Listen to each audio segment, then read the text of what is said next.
өзүбүздүн милдеттерибизге так жооп бербегендигибиз үчүн биздин аялдарыбыздын, энелерибиздин, балдарыбыздын укуктарын коргой албастан ар түрдүү зомбулук көрсөткөн жанагы граждандарыбыздын негизинде кыйынчылык түзүлүп калышы мүмкүн.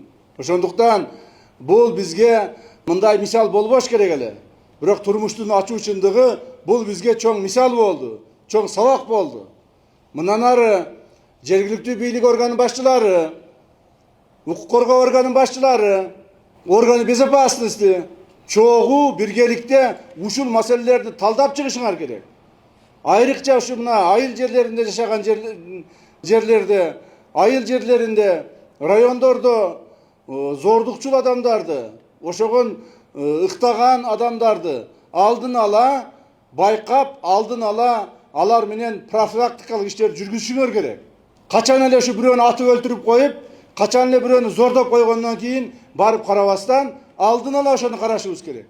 Алдын ала кайсыл жерде ким аракеч экендигин, ким дебашир экендигин, ким туура эмес жашоо образын жүргүзүп аткандыгын ар бирин билишиңер керек. Ар бирин билишибиз керек. Жана ошолорго карата профилактикалык иштерди жүргүзүп, чара колдонушубуз керек. Мына ошондо элибиз тынч жашайт. Мына ошондо биздин жөнөкөй адамдарыбыздын укуктары корголот. Бул маселе боюнча биздин урматтуу президентибиз Садыр Нуркожоевич дагы алдыбызга чоң тапшырмаларды койду. Мына ушул маселе боюнча ар бириңер сураласыңар. Эгерде мындан ары Кудай сактасын дагы, мындан ары кайсыл бир райондо, кайсы бир айылда ушундай окуяларга туш боло турган болсо, ошол райондун жетекчилери, айыл өкмөттүн жетекчилеринен тартып, милиция кызматкерлери, коргоо кызматкерлери, органы безопасности, прокуратура бардыгыңар жооп бересиңер.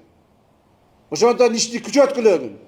Кабинеттерде отура бербестен көчөгө чыгып, айыл-айылды аралап, ошол адамдардын бардыгын алып чыгышыңар керек.